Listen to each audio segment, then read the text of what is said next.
In the end, though, those having authority decide. If your instructor or editor atly forbids I or we, then so be it. When you have that authority, you can make a different choice. Here is anal piece of advice. If you follow our 7 principles, your readers will likely end your writing clear.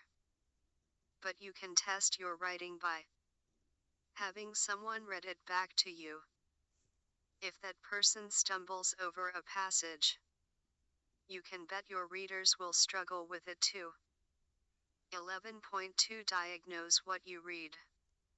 Once you understand how readers judge what they read, you know not only how to write clear prose but also why so much of what you must read seems so dense. You might struggle with some writing because its content is difficult. But you may also struggle because the writer didn't write clearly. This next passage, for example, is by no means the thickest ever written. 1.5a.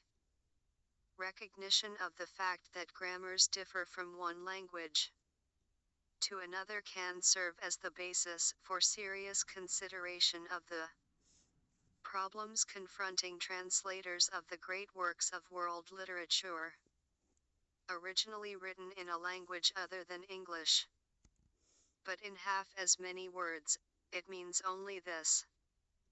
1.5b.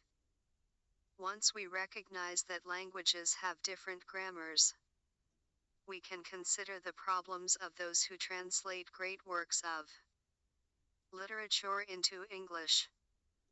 So when you struggle to understand some academic writing, and you will, don't blame yourself, at least not RST. Diagnose its sentences. If they have long subjects stuffed with abstract nouns expressing new information, the fault is probably not yours. Unfortunately, the more experience you get reading unclear academic prose, the greater your risk of imitating it.